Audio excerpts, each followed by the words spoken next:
تو قابل صد احترام بزرگوں کہنے کا مقصد یہ ہے کہ یہ نہیں کہ رمضان گیا تو اب ساری چھٹی ہو گئی. ہاں فرضیت روزے کا زمانہ تو بیت گیا، گزر گیا، لیکن فرضیت عبادت کا زمانہ اب بھی موجود ہے اور وہ بندے کی موت تک رہتا ہے. اللہ کا قرآن کیا کہتا ہے؟ وَاعْبُدْ رَبَّكَ حَتَّى يَأْتِيَكَ الْيَقِينُ، کہ برابر عبادت کرو.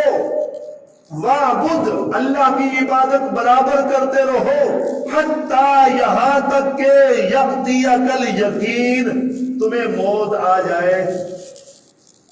ہم نے تو سمجھا رمضان گیا تو اب تو ہم پھر دوبارہ سے جی جنہوں نے داڑیاں بڑھا رکھی تھی انہوں نے منڈوا دی کہ بھائی رمضان گیا تو اب چھٹی ہو گئی ہے بھائی.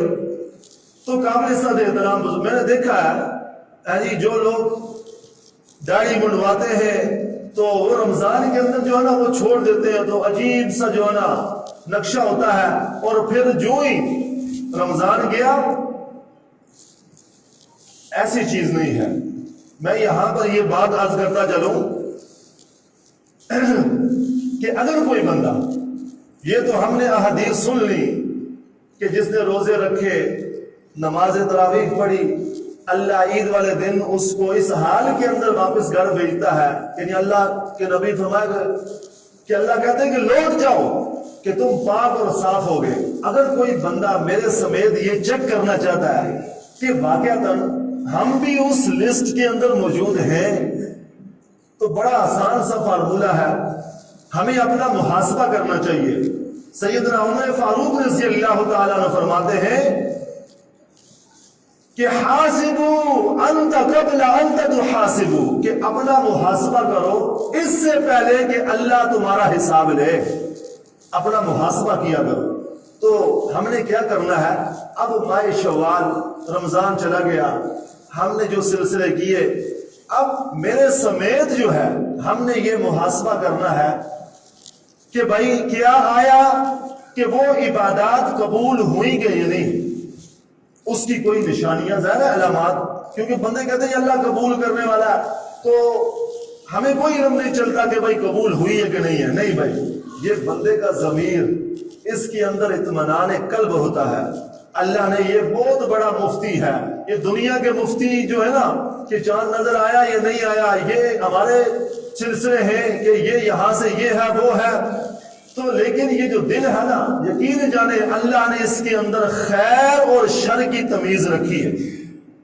یہ کبھی نہیں ہو، یہ سب سے بڑا مولوی اور مفتی یہ بندے کو بتاتا ہے کہ بھائی کیا ہے. کچھ بھی آپ غلط کر رہے ہیں نا، یہ آپ کو ملامت کرتا ہے کہ بھائی یہ غلط ہے. اللہ نے نفس لوامہ رکھا ہے جی، نفس مطمئنہ رکھا ہے، نفس امارہ رکھتا ہے. یعنی کہ یہ اللہ نے نفس اللہ نے بیان کی ہے اور یہ خصوصیات اللہ نے دل کے اندر فٹ کی ہوئی ہیں. یہ ہمیں بالکل بتا رہا ہوتا ہے. جب ہم نے صحیح کیا تو اس کو اللہ نے کہا یا ایتھا النفس المطمئنہ ارجعی الی ربک راضیۃ مرضیہ فادخلی فی عبادی وادخلی جنتی. ہے جی، یہ نفس مطمئنہ ہے.